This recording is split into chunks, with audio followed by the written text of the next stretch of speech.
أشهد أن لا إله إلا الله وحده لا شريك له وأشهد أن محمدا عبده ورسوله أما بعد فأعوذ بالله من الشيطان الرجيم بسم الله الرحمن الرحيم الحمد لله رب العالمين الرحمن الرحيم مالك يوم الدين إياك نعبد وإياك نستعين اهدنا الصراط المستقيم صراط الذين أنعمت عليهم غير المغضوب عليهم ولا الضالين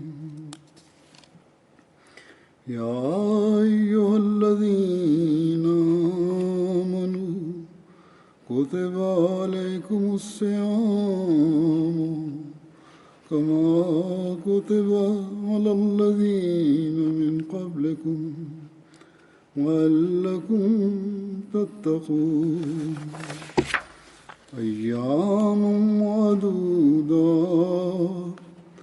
فمن كان منكم مريضا فعلى سفر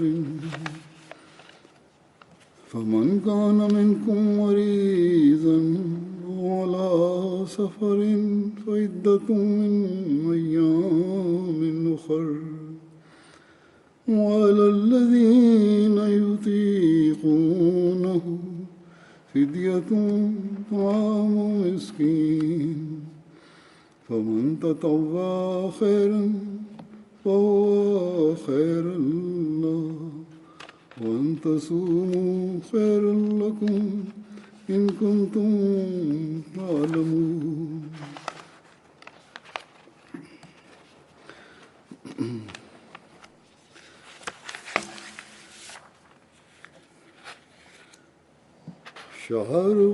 شهر رمضان الذي أنزل فيه القرآن هدى للناس وبينات من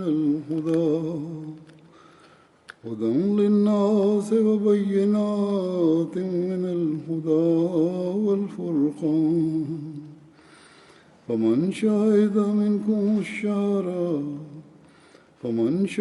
منكم الشهر فليصم ومن كان مريضا على سفر فعدة من أيام أخر يريد الله بكم اليسر ولا يريد بكم العسر ولتكملوا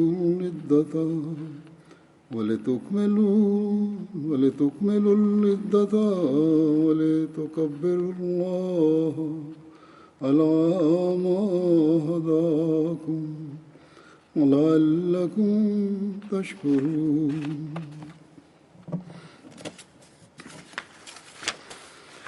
ان آیات کا ترجمہ یہ ہے کہ اے لوگو جو ایمان لائے ہو، تم پر بھی روزوں کا رکھنا اسی طرح فرض کیا گیا ہے جس طرح ان لوگوں پر فرض کیا گیا تھا جو تم سے پہلے گزر چکے ہیں، تاکہ تم روحانی اور اخلاقی کمزوریوں سے بچو. اگلی آیت کا ترجمہ ہے کہ سو تم روزے رکھو چند گنتی کے دن، اور تم میں سے جو شخص مریض ہو یا سفر میں ہو تو اسے اور دنوں میں تعداد پوری کرنی ہوگی، اور ان لوگوں پر جو یعنی روزے کی طاقت نہ رکھتے ہوں بطور فدیہ ایک مسکین کا کھانا دینا شرط استطاعت واجب ہے. اور جو شخص پوری فرمانبرداری سے کوئی نیک کام کرے گا تو یہ اس کے لیے بہتر ہوگا، اور اگر تم علم رکھتے ہو تو سمجھ سکتے ہو کہ تمہارے روزے رکھنا تمہارے لیے بہتر ہے۔ رمضان کا مہینہ وہ مہینہ ہے جس کے بارے میں قرآن کریم نازل کیا گیا ہے۔ وہ قرآن جو تمام انسانوں کے لیے ہدایت بنا کر بھیجا گیا ہے اور جو کھلے دلائل اپنے اندر رکھتا ہے، ایسے دلائل جو ہدایت پیدا کرتے ہیں، اور اس کے ساتھ ہی قرآن میں الہی نشان بھی ہیں۔ اس لیے تم میں سے جو شخص اس مہینے کو اس حال میں دیکھے کہ نہ مریض ہو نہ مسافر ہو، اسے چاہیے کہ اس کے روزے رکھے، اور جو شخص مریض ہو یا مسافر میں ہو تو اس پر اور دنوں میں تعداد پوری کرنی واجب ہوگی۔ اللہ تمہارے لیے آسانی چاہتا ہے اور تمہارے لیے تنگی نہیں چاہتا، اور یہ حکم اس لیے دیا ہے کہ تم تنگی میں نہ پڑو اور تاکہ تم تعداد کو پورا کر لو، اور اس بات پر اللہ کی بڑائی کرو کہ اس نے تم کو ہدایت دی ہے، اور تاکہ تم اس کے شکر گزار بنو۔ اللہ تعالیٰ کے فضل سے کل سے یہاں رمضان شروع ہو رہا ہے۔ اللہ تعالیٰ نے رمضان کے روزے ہماری روحانی ترقی کے لیے رکھے ہیں۔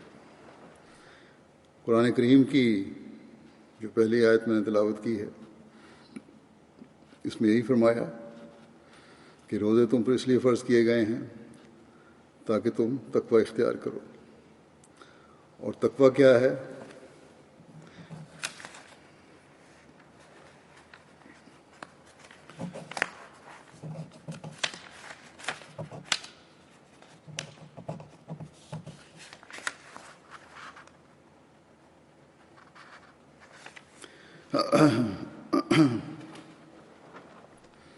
تقوی کیا ہے؟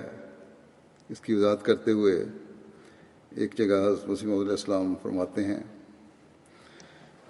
کہ تقوی یہ ہے کہ انسان خدا کی تمام امانتوں اور ایمانی عہد اور ایسا ہی مخلوق کی تمام امانتوں اور عہد کی حد الوسع رعایت رکھے، یعنی ان کے دقیق در دقیق پہلوؤں پر تاب مقدور کار بند ہو جائے، یعنی ایمانتوں اور عہدوں کے باریک در باریک پہلوؤں کو سامنے رکھتے ہوئے پھر ان کی ادائیگی کرنے والا ہو اور اس کو پابند ہو جائے۔ بس یہ کوئی آسان کام نہیں ہے۔ حقوق اللہ کیا ہے اور حقوق العباد کیا ہے، اس کی فہرست بنانے لگیں تو انسان پریشان ہو جاتا ہے۔ اللہ تعالیٰ کی عبادت کا حق ہی ہے جو ہم ادا نہیں کر سکتے۔ اللہ تعالیٰ کے جتنے ہم پر احسان ہیں اس کا حق بنتا ہے کہ اس کی شکر گزاری کی جائے۔ یہ شکر گزاری کا حق ہم ادا نہیں کرتے اور نہ کر سکتے ہیں، اور اس کے بغیر ہی اکثر لوگ تو اللہ تعالیٰ کی نعمتوں سے فائدہ اٹھاتے چلے جاتے ہیں جیسے کہ یہ ہمارا حق ہے، حالانکہ یہ اللہ تعالیٰ کا احسان ہے جو ہماری حالتوں اور کچھ ناشکر گزاری کے باوجود ہمیں نوازتا چلا جاتا ہے۔ ہمارے عہد ہیں جو ہم نے خدا تعالیٰ سے کیے ہیں، ان کو ہم پورا نہیں کرتے۔ مخلوق کے حقوق ہیں، والدین کے حقوق ہیں، ہمسائے کے حقوق ہیں، مسافروں کے حقوق ہیں، معاشرے کے عمومی حقوق ہیں جنہیں ہم ادا نہیں کرتے، جنہیں ہمیں ادا کرنے کا حکم ہے، اور ہم اس کا حق ادا نہیں کرتے۔ بس نہ ہم اللہ تعالیٰ کے حق ادا کر رہے ہیں اگر جائزہ لیں باریکی سے، اور نہ بندوں کے۔ میں نے ایک عمومی فہرست بنوائی تھی، اس میں بعض موٹے موٹے حقوق ہی رکھے تھے، تو وہ بھی تقریباً جو بندوں کے حقوق ہیں، مخلوق کے حقوق ہیں اللہ تعالیٰ کی، وہ بھی 2829 بن گئے تھے۔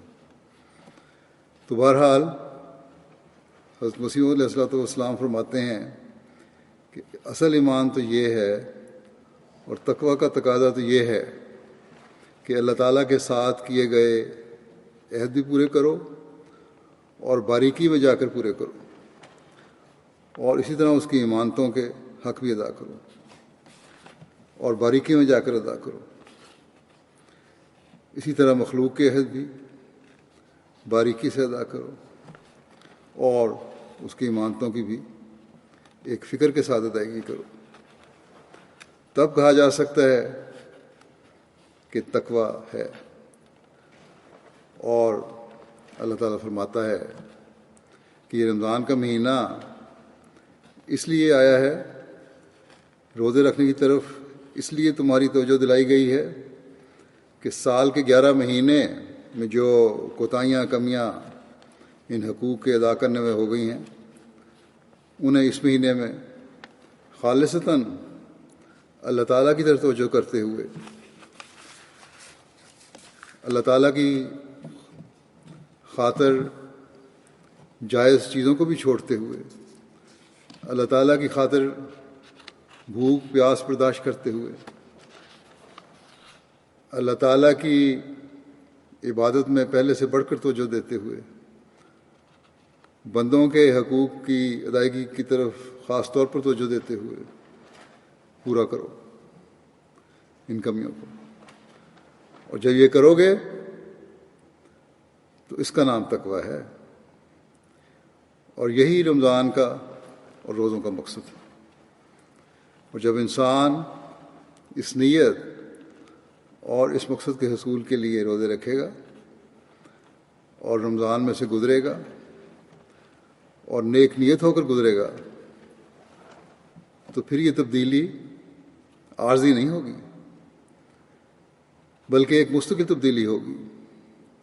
پھر حقوق اللہ کی ادائیگیوں کی طرف بھی مستقل توجہ رہے گی، عبادتوں کے حق ادا کرنے کی طرف بھی مستقل توجہ رہے گی.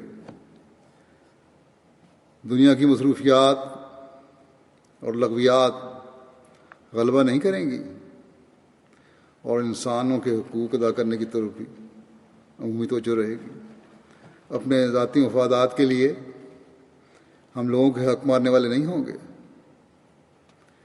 اگر ہم اس نیت سے اور اس ارادے سے روزوں کے مہینے میں داخل نہیں ہو رہے تو ہمارا رمضان میں داخل ہونا بے فائدہ ہے. حضرت صلی اللہ علیہ وسلم نے ایک موقع پر ارشاد فرمایا کہ جو بندہ اللہ تعالیٰ کے راستے میں اس کا فضل چاہتے ہوئے روزہ رکھتا ہے تو اللہ تعالیٰ اس کے چہرے اور آگ کے درمیان 70 خریف کا فاصلہ پیدا کر دیتا ہے. یعنی جو فاصلہ ایک موسم کے درمیان ہے، خدا یہ سرما کا موسم ہے اور اگلا سرما کا موسم ہے، جس کا اتنا فاصلہ ہے وہ 70 خریف کا فاصلہ پیدا کر دیتا ہے. یعنی یہ ایک خریف اور دوسرے خریف میں 1 سال کا فاصلہ ہے.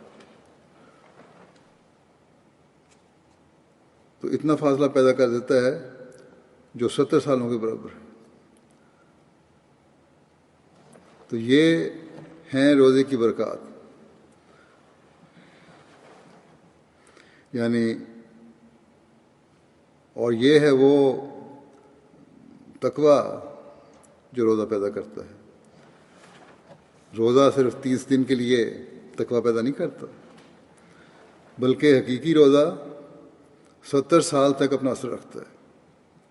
اور اس حساب سے اگر ہم دیکھیں تو روزے کی فرضیت ہونے کے بعد ایک انسان پہ، ایک بالغ مسلمان پہ جب روزہ فرض ہوتا ہے، اس کے بعد جو روزے سے حقیقی فیض اٹھانے والا ہے اور اس کی روح کو سمجھ کر روزہ رکھنے والا ہے، وہ تمام عمر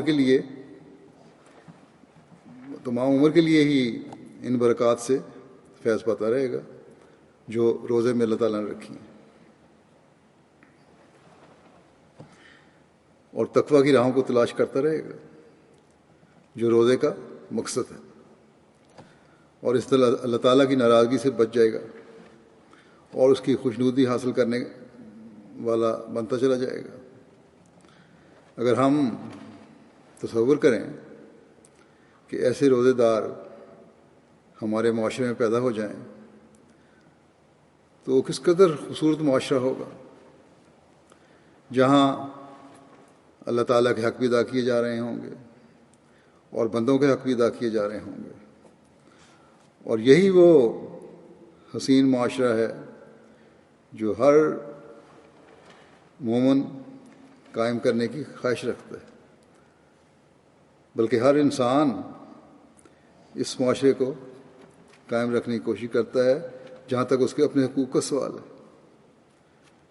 لیکن جیسے کہ میں نے کہا، حقوق کا سوال ہے، عموماً اپنے لیے یہ تو پسند کرتا ہے، چاہے دوسرے کے لیے اس کو خیال نہ آئے.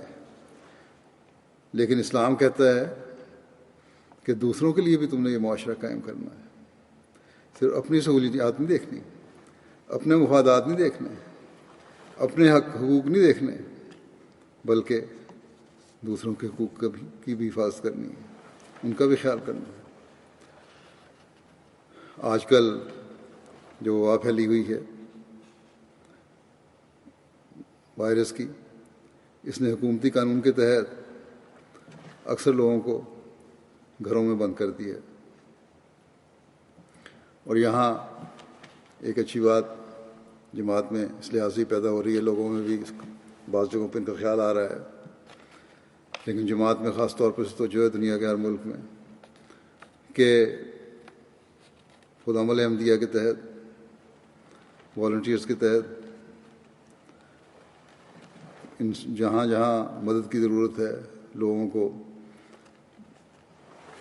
جنس پہنچانے کے لیے، دوسری سہولیات پہنچانے کے لیے، دوائیاں پہنچانے کے لیے وہ کر رہے ہیں.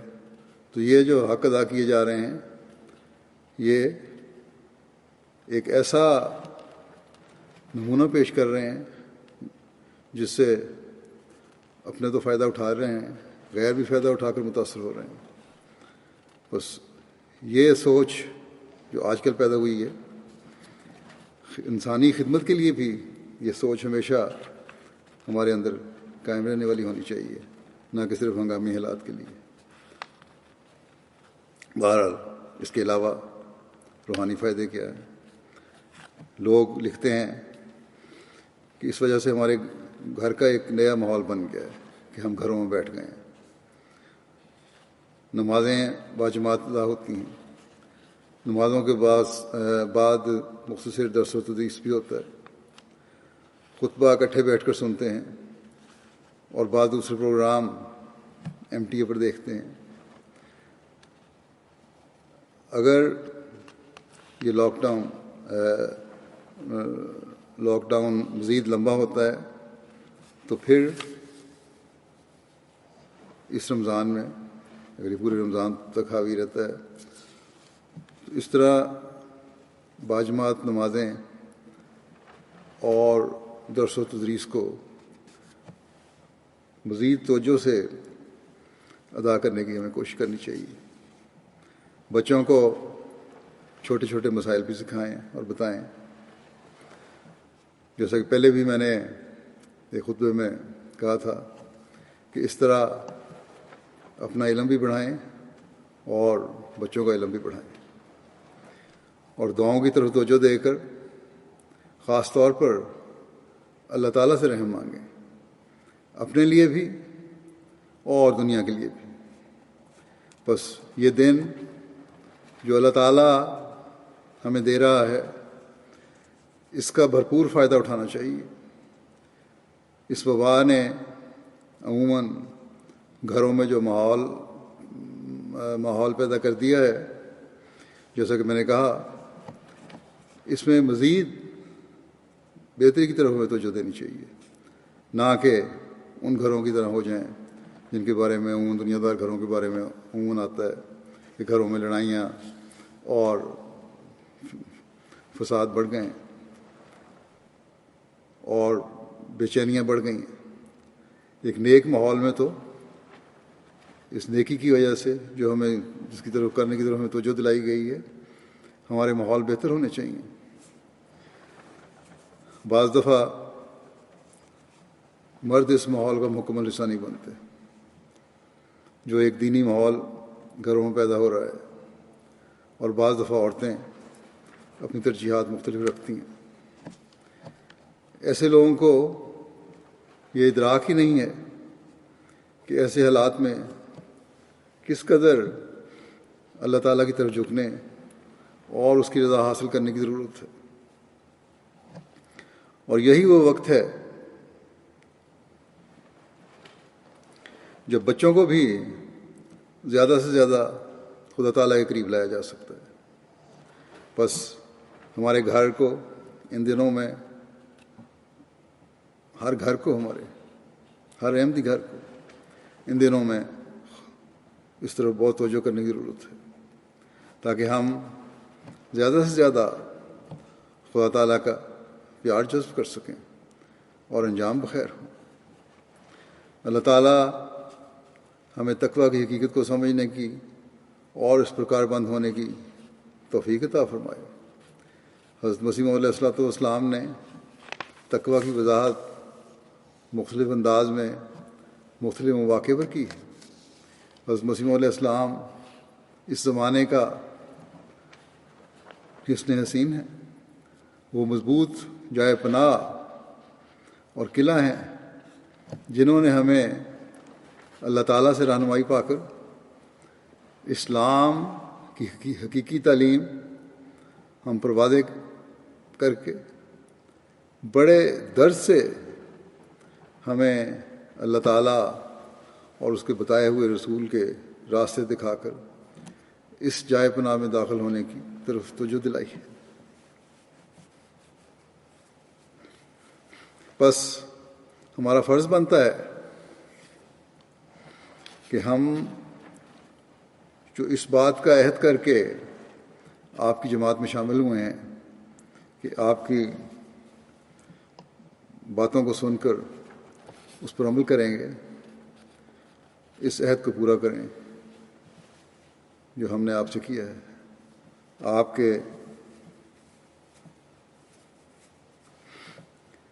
آپ کے درد سے پر الفاظ پر غور کر کے ان پر عمل کریں، اور جہاں ہم عہدوں کو پورا کرنے والے بنیں وہاں اپنی دنیا و عاقبت سنوارنے والے بن جائیں۔ اس وقت میں حضرت مسیح موعود علیہ الصلوۃ والسلام کے بعض اقتباسات پیش کروں گا جن کو مختلف مجالس میں آپ نے افراد جماعت کے سامنے ہماری روحانی ترقی اور تقویٰ میں ترقی کے لیے بیان فرمایا۔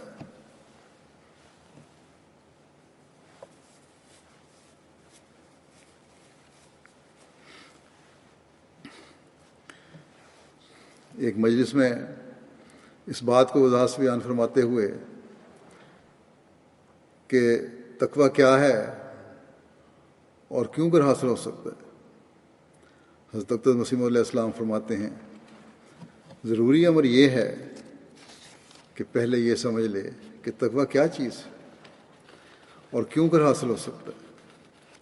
تقویٰ تو یہ ہے کہ باریک در باریک پلیدگی سے بچے، اور اس کے حصول کا یہ طریق ہے کہ انسان ایسی کامل تدبیر کرے کہ گناہ کے کنارے تک نہ پہنچے، اور پھر میری تدبیر ہی کو کافی نہ سمجھے بلکہ ایسی دعا کرے جو اس کا حق ہے کہ گداز ہو جاوے، بیٹھ کر، سجدے میں، رکوع میں، قیام میں اور تہجد میں، غرض ہر حالت میں، ہر حالت اور ہر وقت اسی فکر و دعا میں لگا رہے کہ اللہ تعالیٰ گناہ اور معصیت کی خباثت سے نجات بخشے۔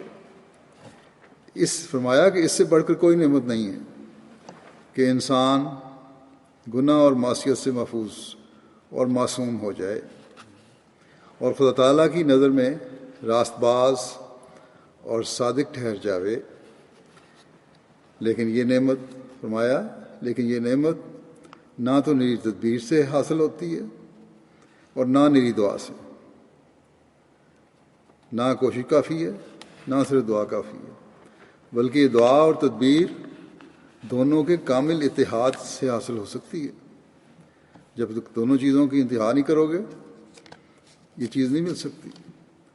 فرمایا کہ جو شخص نری دعا ہی کرتا ہے اور تدبیر نہیں کرتا، وہ شخص گناہ کرتا ہے اور خدا تعالیٰ کو آزماتا ہے۔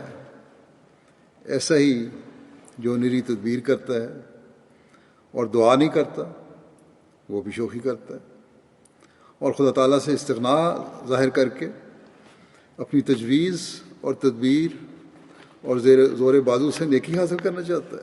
زور بازو سے نیکیاں نہیں حاصل ہو سکتی۔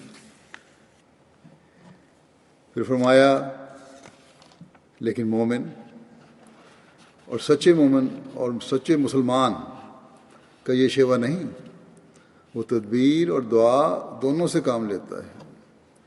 پوری تدبیر کرتا ہے، جو ظاہری اسباب ہیں ان کو پورا کرتا ہے، پھر معاملہ خدا تعالیٰ پر چھوڑ کر دعا کرتا ہے، اور یہی تعلیم قرآن شریف کی پہلی ہی صورت میں دی گئی ہے۔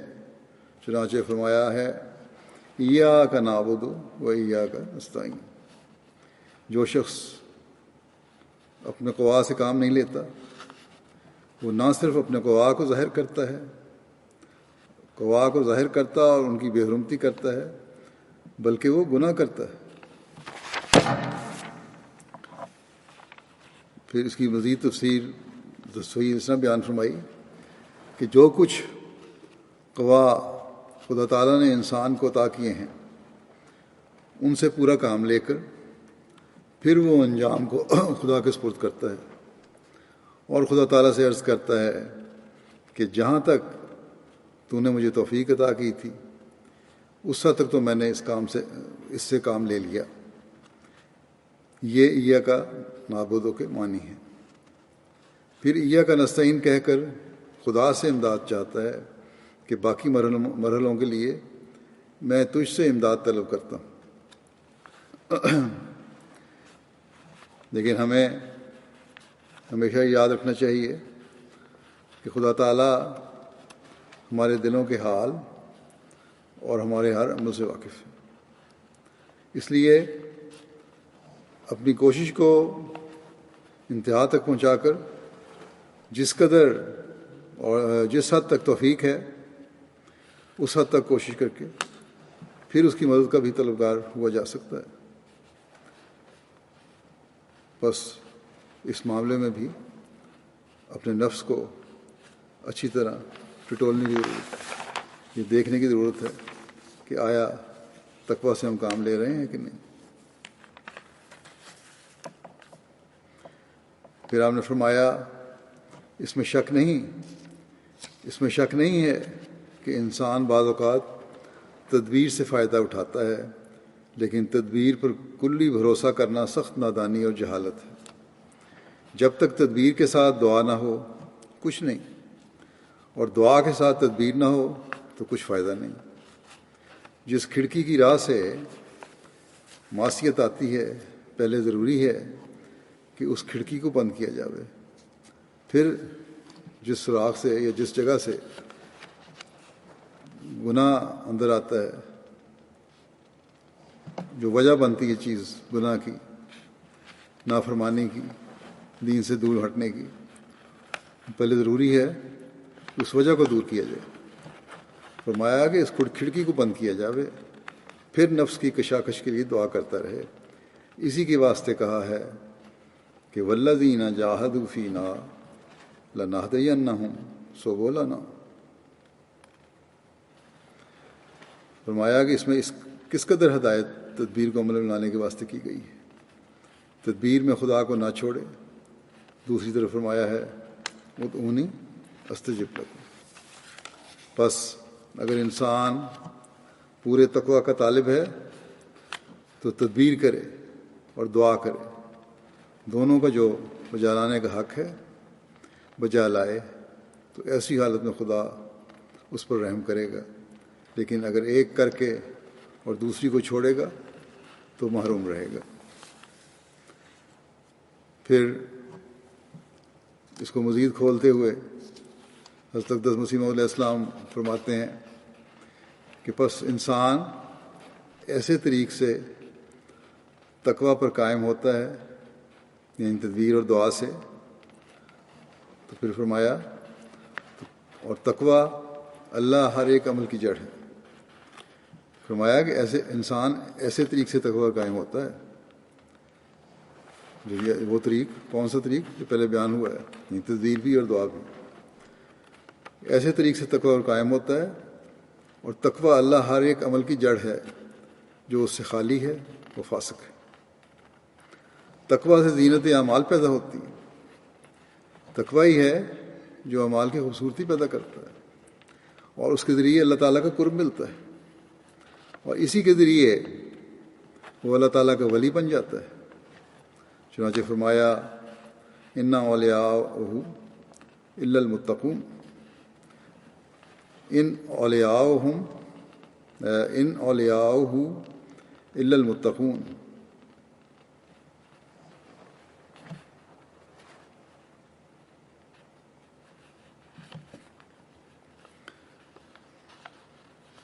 اسی کی اس بات کی وضاحت کہ ان اولیاءہ الا المتقون کی وضاحت مزید اس طرح فرمائی کہ ولایت کا حصہ تقوی ہی پر ہے۔ خدا تعالیٰ سے ترساں اور لرزاں ہو کر اگر اسے حاصل کرو گے تو کمال تک پہنچ جاؤ گے۔ اللہ کا اولیاء بننا ہے تو وہ تقوی سے ملتا ہے، اور اگر اللہ تعالیٰ کا خوف دل میں رہے گا، اس سے ڈرتے رہو گے، تو پھر اس کمال تک انسان پہنچ سکتا ہے۔ پھر حضرت مسیح علیہ السلام فرماتے ہیں کامل طور پر جب تقوی کا کوئی مرحلہ باقی نہ رہے تو پھر یہ اولیاء اللہ میں داخل ہو جاتا ہے، اور تقوی حقیقت میں اپنے کامل درجے پر ایک موت ہے، کیونکہ جب نفس کی سارے پہلوؤں سے مخالفت کرے گا تو نفس مر جائے گا۔ اس لیے کہا گیا ہے کہ موتو قبل ان تموتو۔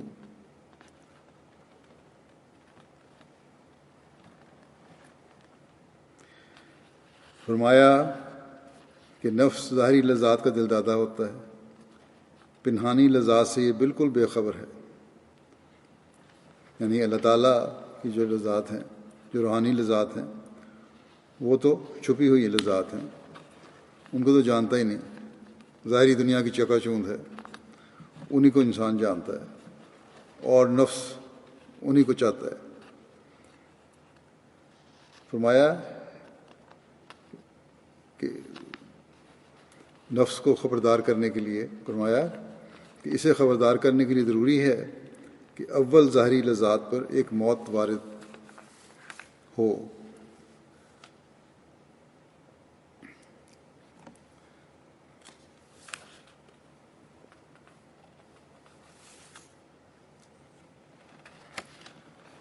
اور پھر نفس کو پنہانی لذات کا علم ہو۔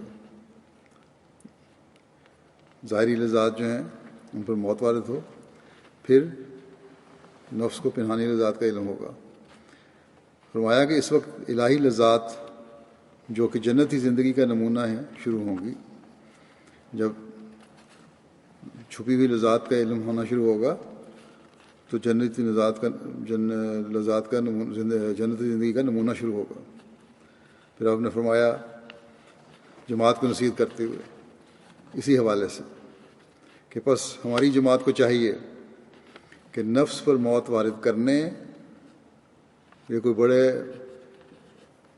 اولیاء اللہ اور بہت پائے کے پہنچے ہوئے لوگوں کو نصیحت نہیں ہے، بلکہ جماعت کے عمومی افراد کو نصیحت ہے آپ کی۔ یہ نہ سمجھے کہ یہ اس مقام پہ پہنچنا کے لیے اللہ تعالیٰ کے لیے خاص مقام چاہیے اور ہر نفس نہیں پہنچتا۔ آپ نے عمومی نصیحت فرمائی ہے جماعت کو۔ فرمایا پس ہماری جماعت کو چاہیے کہ نفس پر موت وارد کرنے اور حصول تقوی کے لیے وہ اول مشق کریں۔ جیسے بچے خوش خطی سیکھتے ہیں تو اول ٹیڑھے حروف لکھتے ہیں، لیکن آخرکار مشق کرتے کرتے خود ہی صاف اور سیدھے حروف لکھنے لگ جاتے ہیں۔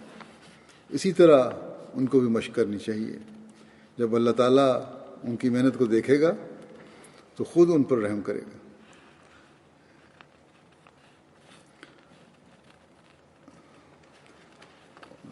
اور یہ جو پہلے بیان ہوا تھا والذین جاہدوا فینا، اس کی مزید وضاحت فرماتے ہیں کہ والذین جاہدوا فینا میں مجاہدے سے مراد یہی مشق ہے، محنت کرے انسان اور اللہ تعالیٰ دعا مانگے تو اللہ تعالیٰ رحم کرتا ہے اور اس کو پھل لگاتا ہے۔ فرمایا کہ اس میں مجاہدے سے مراد یہی مشق ہے، جس طرح ایک بچہ مشق کرتا ہے کہ ایک طرف دعا کرتا ہے، دوسری طرف کامل تدبیر کرے، آخر اللہ تعالیٰ کا فضل آ جاتا ہے اور نفس کا جوش و خروش دب جاتا ہے اور ٹھنڈا ہو جاتا ہے، اور ایسی حالت ہو جاتی ہے جیسے آگ پر پانی ڈال دیا جاوے۔ بہت سے انسان ہیں جو نفس امارہ ہی میں مبتلا ہیں۔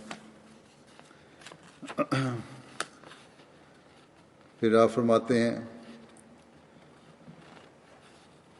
جماعت کی اندرونی اصلاح کے لیے کہ میں دیکھتا ہوں کہ جماعت میں باہم نزاعیں بھی ہو جاتی ہیں، آپس میں جھگڑے ہیں، رنجشیں ہیں،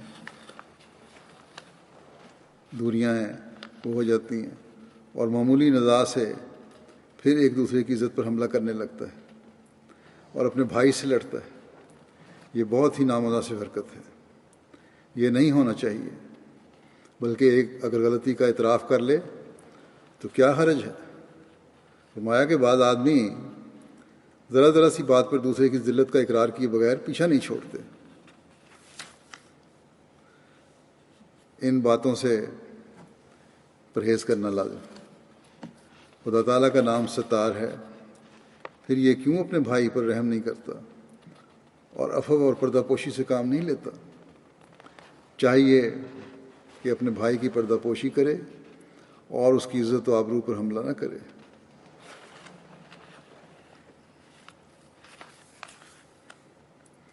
پھر فرمایا کہ ابھی تک بہت سے آدمی جماعت میں ایسے ہیں کہ تھوڑی سی بات بھی خلاف نفس سن لیتے ہیں تو ان کو جوش آ جاتا ہے، حالانکہ ایسے تمام جوشوں کو فروغ کرنا بہت ضروری ہے، ان کو ختم کرنا بہت ضروری ہے تاکہ حلم اور بردباری طبیعت میں پیدا ہو۔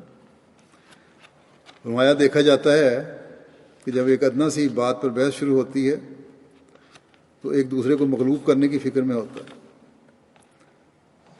کہ کس طرح میں دوسرے کو نیچا دکھاؤں، کسی طرح میں فاتح ہو جاؤں۔ ایسے موقعوں پر جوش نفس سے بچنا چاہیے اور رفع فساد کے لیے ادنا ادنا باتوں میں دیدہ دانستہ خود ذلت اختیار کر لینی چاہیے۔ اس امر کی کوشش ہرگز نہ کرنی چاہیے کہ مقابلے میں اپنے دوسرے بھائی کو ذلیل کیا جاوے۔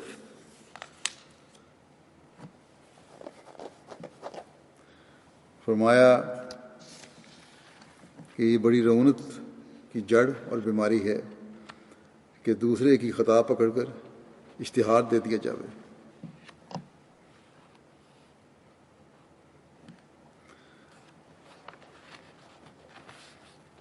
فرمایا کہ اپنے بھائی پر فتح پانے کا خیال رعونت کی ایک جڑ ہے۔ رعونت کی جڑ پہلے بیان فرمائی تھی کہ دوسرے کی خطا پکڑ کے اشتہار دے دیا جائے۔ مزید وضاحت فرمائی کہ اپنے بھائی پر فتح پانے کا خیال بھی رعونت کی ایک جڑ ہے اور بڑی بھاری مرض ہے کہ وہ اپنے ایک بھائی کے عیب کے مشتہر کرنے کی ترغیب دلاتی ہے۔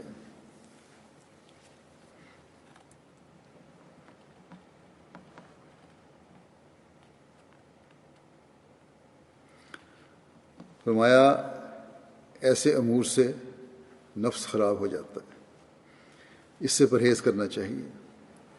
غرض یہ سب امور تقویٰ میں داخل ہیں اور اندرونی بیرونی امور میں تقویٰ سے کام لینے والا فرشتوں میں داخل کیا جاتا ہے، کیونکہ اس میں کوئی سرکشی باقی نہیں رہ جاتی۔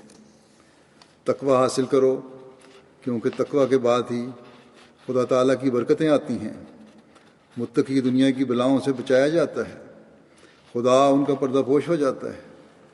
جب تک یہ طریق اختیار نہ کیا جاوے کچھ فائدہ نہیں۔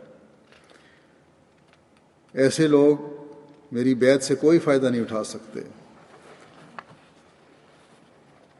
فرمایا کہ یاد رکھو بیعت کا زبانی اقرار کچھ شے نہیں ہے، اللہ تعالیٰ تزکیہ نفس چاہتا ہے۔ فرمایا تو فائدہ تو کوئی نہیں ہوگا، فائدہ ہو بھی کس طرح، جب کہ ایک ظلم تو اندر ہی رہا۔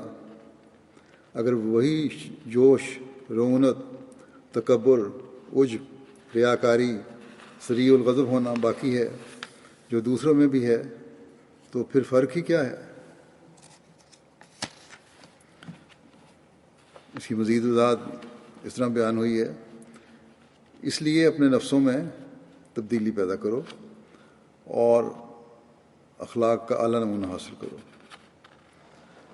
فرمایا کہ سعید اگر ایک ہی ہو اور وہ سارے گاؤں میں ہی ہو تو لوگ کرامت کی طرح اس سے متاثر ہوں گے۔ نیک ہو، آدمی ہو، سعید فطرت ہو، لوگوں کو فائدہ پہنچانے والا ہو، اپنے جذبات کو قابو میں رکھنے والا ہو، عاجز ہو، تو فرمایا کہ لوگ کرامت کی طرح اس سے متاثر ہوں گے۔ یہ بھی ایک ذریعہ ہے تبلیغ کرنے کا۔ نیک انسان جو اللہ تعالیٰ سے ڈر کر نیکی اختیار کرتا ہے، اس میں ایک ربانی رعب ہوتا ہے اور دلوں میں پڑ جاتا ہے کہ یہ باخدا ہے۔ فرمایا کہ خواہ کیسی ہی دشمنی ہو، رفتہ رفتہ سب خود بخود اس کے تابع ہو جائیں گے اور بجائے حقارت کے اس کی عظمت کرنے لگ جائیں گے۔ فرمایا کہ یہ بالکل سچی بات ہے کہ جو خدا تعالیٰ کی طرف سے آتا ہے، خدا تعالیٰ اپنی عظمت سے اس کو حصہ دیتا ہے، اور یہ طریق نیک بختی کا ہے۔ بس یاد رکھو کہ چھوٹی چھوٹی باتوں میں بھائیوں کو دکھ دینا ٹھیک نہیں ہے۔ حضرت صلی اللہ علیہ وسلم جمیع اخلاق کے متمم ہیں، اور اس وقت خدا تعالیٰ نے آخری نمونہ آپ کے اخلاق کا قائم کیا ہے۔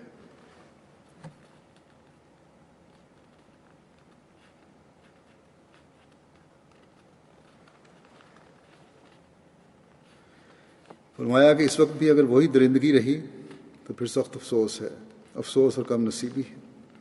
بس دوسروں پر عیب نہ لگاؤ، کیونکہ بعض اوقات انسان دوسرے پر عیب لگا کر خود اس میں گرفتار ہو جاتا ہے۔ اگر وہ عیب اس میں نہیں اور پھر تم نے الزام لگایا تو خود اس گرفتار ہو جاؤ گے۔ لیکن اگر وہ عیب سچ مچ اس میں ہے جس پہ تم الزام لگا رہے ہو، جس کے بارے میں کہہ رہے ہو کہ اس میں یہ عیب ہے، تو فرمایا اگر سچ مچ اس میں ہے تو اس کا معاملہ پھر خدا تعالیٰ سے ہے، پھر بھی تمہیں کوئی ضرورت نہیں عیب لگانے کی۔ اگر برائی ہے تو اس کا معاملہ خدا کے ساتھ ہے، اور اگر نہیں ہے اور تم کہہ رہے ہو تو وہ پھر تمہارے اوپر وہ الٹ پڑ سکتا ہے۔ پھر فرمایا بہت سے آدمیوں کی عادت ہوتی ہے کہ وہ اپنے بھائیوں پر ناپاک الزام لگا دیتے ہیں۔ ان باتوں سے پرہیز کرو، بنی نوع انسان کو فائدہ پہنچاؤ اور اپنے بھائیوں سے ہمدردی کرو، ہمسایوں سے نیک سلوک کرو، اپنی بیویوں سے عمدہ معاشرت کرو، اور سب سے پہلے شرک سے بچو کہ یہ تقویٰ کی ابتدائی اینٹ ہے۔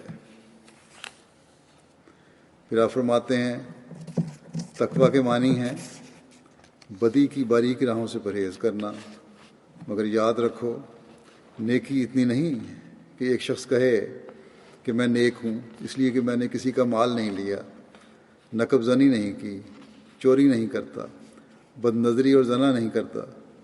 ایسی نیکی عارف کے نزدیک ہنسی کے قابل ہے، کیونکہ اگر وہ ان بدیوں کا ارتکاب کرے اور چوری یا ڈاکہ زنی کرے تو وہ سزا پائے گا۔ بس یہ کوئی نیکی نہیں جو عارف کی نگاہ میں قابل قدر ہو، بلکہ اصلی اور حقیقی نیکی یہ ہے کہ نوع انسان کی خدمت کرے اور اللہ تعالیٰ کی راہ میں کامل صدق اور وفاداری دکھلائے اور اس کی راہ میں جان تک دے دینے کو تیار ہو۔ اس لیے یہاں فرمایا ہے ان اللہ مع الذین اتقوا والذین هم محسنون، یعنی اللہ تعالیٰ ان کے ساتھ ہے جو بدی سے پرہیز کرتے ہیں اور ساتھ ہی نیکیاں بھی کرتے ہیں۔ یہ خوب یاد رکھو کہ نرا بدی سے پرہیز کرنا کوئی خوبی کی بات نہیں جب تک اس کے ساتھ نیکیاں نہ کرے۔ پھر آپ فرماتے ہیں یقیناً سمجھو کہ ہر ایک پاک بازی اور نیکی کی اصل جڑ خدا تعالیٰ پر ایمان لانا ہے۔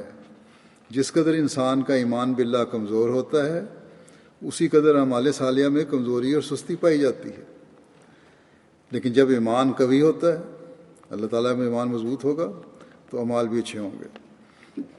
جب ایمان قوی ہو اور اللہ تعالیٰ کو اس کی تمام صفات کاملہ کے ساتھ یقین کر لیا جائے، اسی قدر عجیب رنگ کی تبدیلی انسان کے اعمال میں پیدا ہو جاتی ہے۔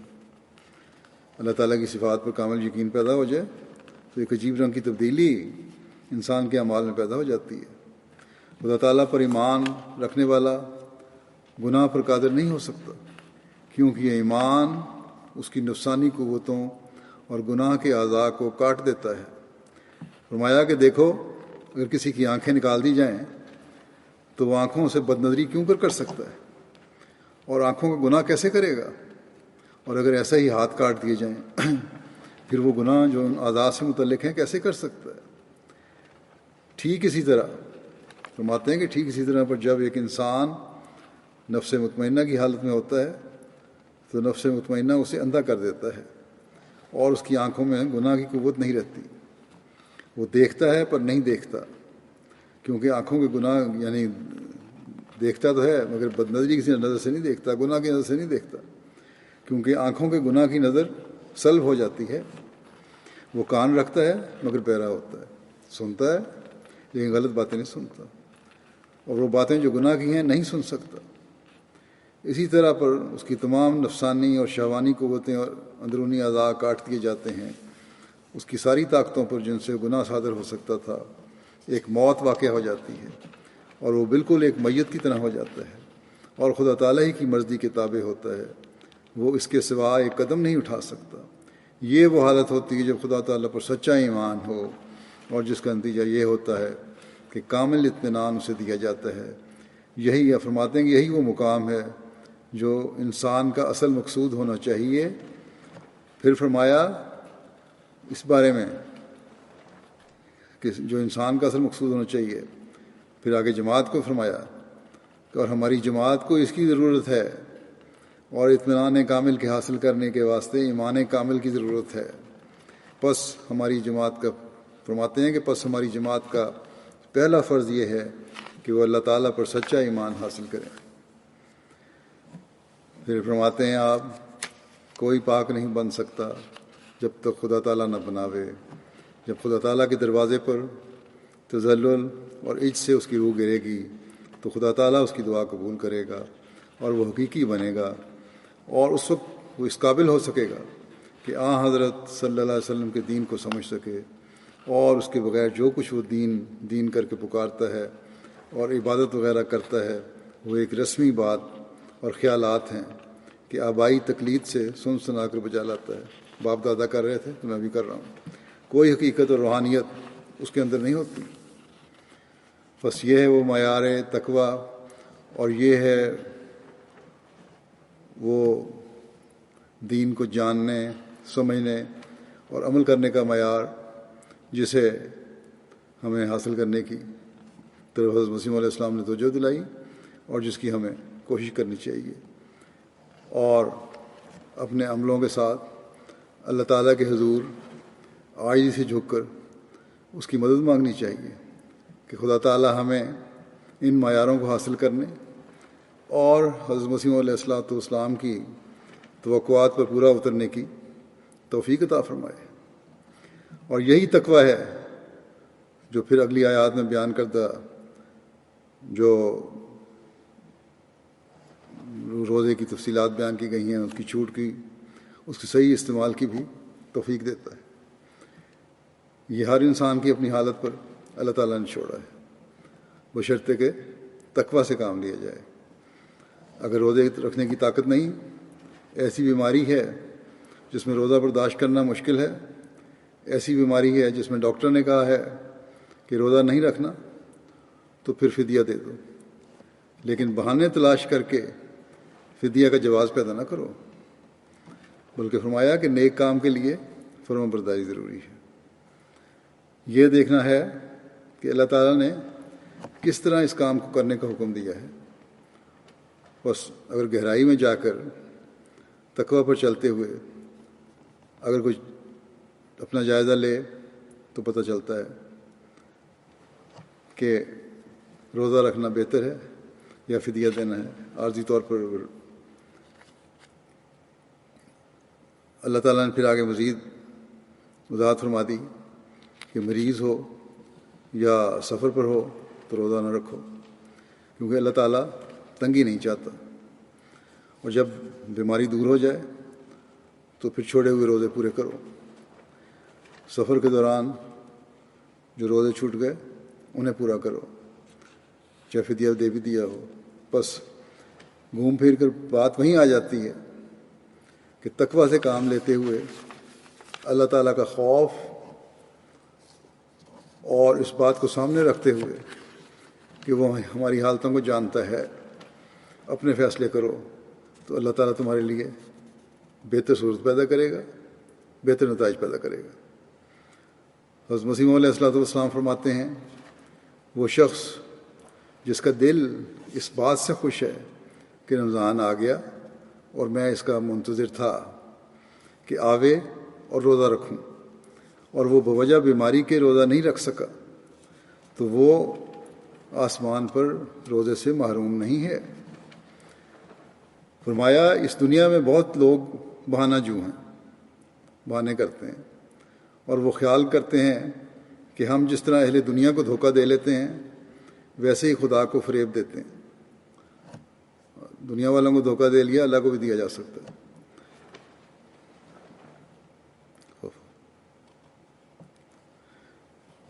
بہانہ جو اپنے وجود سے آپ مسئلہ تراش کرتے ہیں، مسئلے بنا لیے خود ہی، اور تکلفات شامل کر کے ان کو صحیح گردانتے ہیں۔ بیچ میں تکلفات شامل کر لی، یہ ہو گیا وہ ہو گیا، اور سمجھتے ہیں کہ وہ صحیح ان کی وجہ بیان ہوگی روزہ چھوڑنے کی۔ فرمایا لیکن خدا تعالیٰ کے نزدیک وہ صحیح نہیں۔ تکلفات کا باعث فرمایا کہ تکلفات کا باب بہت وسیع ہے۔ بہانے بنانے ہیں، یہ عذر نکالنے ہیں، تو ایک سے دوسرا عذر نکلتا چلا جاتا ہے۔ فرماتے ہیں اگر انسان چاہے انہیں تکلفات کی بنیاد بنانا ہے، تو اگر انسان چاہے تو ساری عمر بیٹھ کر نماز پڑھتا رہے اور رمضان کے روزے بالکل نہ رکھے، مگر فرماتے ہیں کہ مگر خدا اس کی نیت اور ارادے کو جانتا ہے۔ انسان اللہ تعالیٰ عالم الغیب ہے، پتال تک کو جانتا ہے ہماری، وہ ہماری نیتوں کو بھی جانتا ہے، ہمارے ارادوں کو بھی جانتا ہے۔ جو فرمایا جو صدق اور اخلاص رکھتا ہے اس کے ساتھ تو اللہ تعالیٰ سلوک کرتا ہے صدق اور اخلاص دکھانے والے کا، لیکن جو بہانہ جو ہے اس سے پھر اس کے مطابق سلوک ہوتا ہے، کیونکہ اللہ تعالیٰ جانتا ہے۔ پھر آپ فرماتے ہیں خدا تعالیٰ جانتا ہے، جو صدق اور اخلاص رکھتا ہے خدا تعالیٰ جانتا ہے کہ اس کے دل میں درد ہے۔ بہانہ جو ہے اس کے دل میں درد کوئی نہیں، اور خدا تعالیٰ اسے ثواب بھی زیادہ دیتا ہے، کیونکہ درد دل ایک قابل قدر شے ہے۔ ہیلا جو انسان تعویلوں پر تکیہ کرتے ہیں، لیکن خدا تعالیٰ کے نزدیک یہ تکیہ کوئی شے نہیں۔ بس یہ اصول ہے جو ہمیں اپنے سامنے رکھنا چاہیے۔ اللہ تعالیٰ نے واضح فرما دیا کہ جو مسافر ہے اور مریض ہے اس کے لیے تنگی نہیں، وہ بعد میں پورا کر لے، لیکن حضرت مسیح علیہ السلام نے یہ بھی فرمایا ہے کہ اس حالت میں بھی فدیہ بھی ضرور دو، اس سے روزہ رکھنے کی توفیق پیدا ہوگی۔ آج کل وائرس کی بیماری کی وجہ سے لوگ سوال کرتے ہیں کہ گلا خشک ہو جائے گا، زیادہ امکان بڑھ جائے گا بیماری کا، روزہ رکھیں یا نہ رکھیں۔ میں کوئی عمومی فتویٰ یا فیصلہ نہیں دیتا اس بارے میں یہی عموماً لکھتا ہوں کہ تم لوگ اپنی حالت دیکھ کر خود فیصلہ کرو اور پاک دل ہو کر تقوی پر قائم رہتے ہوئے اپنے دل سے فتویٰ لو۔ قرآن کریم کی واضح ہدایت ہے کہ مریض ہو تو نہ رکھو۔ مریض ہونے کے امکان پر کہ مریض بن جائیں گے روزہ چھوڑنا یہ غلط ہے، جیسا کہ حضرت مسیح علیہ السلام نے فرمایا ہے کہ پھر تو ایک عذر سے دوسرا عذر اور ایک بہانے سے دوسرا بہانہ بنتا چلا جائے گا۔ اگر کوئی کہے کہ ڈاکٹر کہتے ہیں کہ یہ مشکل ہو سکتی ہے، تو میں نے مختلف ماہرین ڈاکٹروں سے رائے لی ہے. ان کی رائے میں بھی اختلاف ہے ڈاکٹروں کی اپنی. بعض ماہرین نے واضح لکھا کہ یہ کوئی یقینی بات نہیں ہے کہ روزے سے بیماری ضرور آئے گی. ہاں، اگر آثار ظاہر ہوں، کھانسی یا ہلکا بخار بھی ہو تو روزہ چھوڑ دیں، یا اور کوئی سمٹم دیکھیں تو روزہ چھوڑ دیں. اگر رکھا ہوا ہے تو توڑ دیں. جو ڈاکٹروں میں سے بھی جو اس بات کا رجحان رکھتے ہیں کہ نہیں رکھنا چاہیے، یا بعض شرطیں ایسی عائد کرتے ہیں جس کا نتیجہ یہی نکلتا ہے آخر میں کہ نہ رکھو تو بہتر ہے، ان کی واضح رائے، وہ بھی واضح رائے نہیں رکھتے. ڈراتے بھی ہیں اور ساتھ ہی یہ بھی کہتے ہیں کہ خوراک کا خیال رکھ کر پھر رکھے جائیں. اب جو غریب لوگ ہیں وہ کس حد تک یہاں کس چیز کا خیال رکھیں خوراک کا. تو بہرحال مختلف آراء دیکھ کر تو یہی رائے قائم ہوتی ہے کہ روزہ رکھنے میں حرج نہیں ہے. ہاں، اگر ہلکا سا بھی شبہ ہے تو فوراً روزہ ترک کر دیں. بعض کا خیال ہے کہ جس گھر میں مرض ہے اور خود وہ شخص چاہے صحت مند بھی ہو تو وہ بھی روزہ نہ رکھے، لیکن دوسرے ڈاکٹر کی رائے ہے کہ اس کا کوئی جواز نہیں ہے. بہرحال روزہ کھولتے ہوئے اور رکھتے ہوئے پانی کا استعمال کرنا چاہیے، اور جو زیادہ فکر مند ہیں اپنے بارے میں اور افورڈ بھی کر سکتے ہیں، وہ اپنی ایسی خوراک بھی کھا لیں جو پانی کو زیادہ دیر ریٹین رکھ سکتی ہے جسم میں. بہرحال جب ڈاکٹروں کی رائے میں اختلاف ہے، جس میں امریکہ کے ڈاکٹر بھی شامل ہیں اور جرمنی کے بھی اور یہاں کے بھی، تو پھر بلا وجہ روزہ چھوڑنا یہ بھی ہمیں دیکھنا چاہیے کہیں اس زمرے میں نہ آ جائے جس کے بارے میں حضرت مسیح علیہ السلام نے فرمایا ہے کہ تکیہ کرتے ہیں. ہاں، احتیاط لازمی ہے. بعضوں کی پانی کی ریکوائرمنٹ ویسی کم ہوتی ہے، عموماً پانی نہیں پیتے. روزے بھی رکھتے ہیں، عموماً حالات میں بھی نہیں پیتے. ہمارے ایک بزرگ ہوتے تھے چودھری نذیر صاحب، گرمی میں سارا دن پھرتے رہتے تھے اور ہم پانی کے لیے آتے ہی پانی جب جھپٹتے تھے. لیکن ان سے میں نے کئی دفعہ پوچھا، بہت تھوڑا سا پانی کبھی پیا یا کبھی نہ پیا. کہتے میری پانی کی ریکوائرمنٹ ہی کم ہے. بہرحال مختلف توائیں بھی ہوتی ہیں. ان حالات میں کس حد تک یہ اس کا خیال رکھنا چاہیے، بہرحال یہ اپنی اپنی حالتیں اور طبیعتیں دیکھ کے ہر کوئی فیصلہ کرے، اپنے ضمیر سے فتویٰ لے اور دعا کریں. اللہ تعالیٰ سے توفیق مانگتے ہوئے روزہ رکھنے کے لیے دعا کریں، اور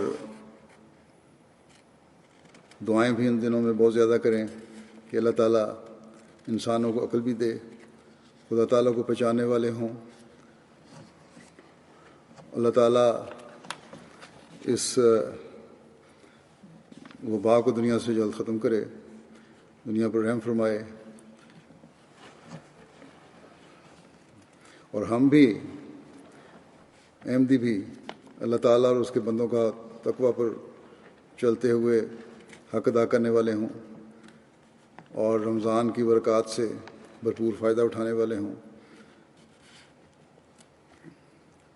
یہ بھی یاد رکھیں جو آج کل دنیا کے حالات ہو رہے ہیں، جب جس وبا کی وجہ سے معاشی حالات بھی انتہائی خراب ہو چکے ہیں دنیا کے، جب ایسے معاشی حالات آتے ہیں جیسے آج کل ہیں تو پھر جنگوں کے امکان ہی بڑھ جاتے ہیں. بہت سے تجزیہ نگار اس طرح کی باتیں بھی کر رہے ہیں، اور پھر دنیا دار حکومتیں اپنے مفادات کے حل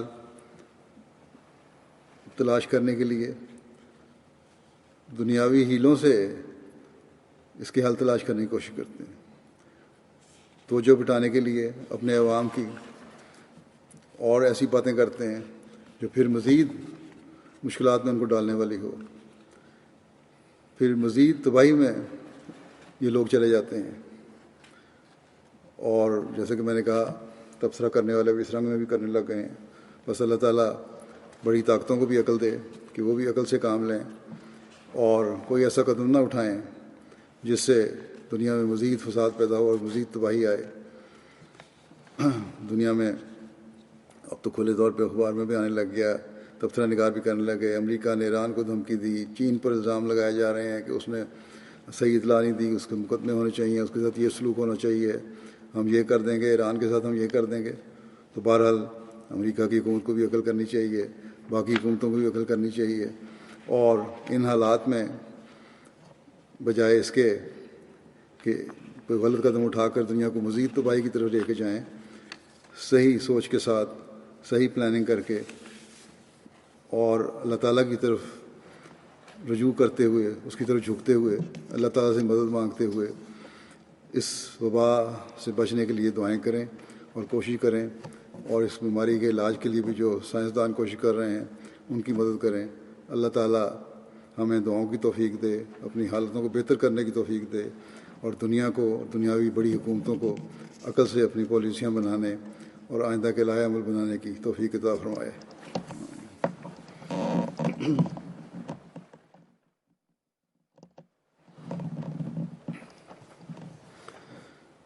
الحمد لله نحمده ونستعينه ونستغفره ونؤمن به ونتوكل عليه ونعوذ بالله من شرور أنفسنا ومن سيئات أعمالنا من يهده الله فلا مضل له ومن يضلل فلا هادي له ونشهد أن لا إله إلا الله ونشهد أن محمدا عبده ورسوله عباد الله رحمكم الله إن الله يأمر بالعدل والإحسان وإيتاء ذي القربى وينهى عن الفحشاء والمنكر والبغي يعظكم لعلكم تذكرون اذكروا الله يذكركم وادعوه يستجب لكم ولذكر الله أكبر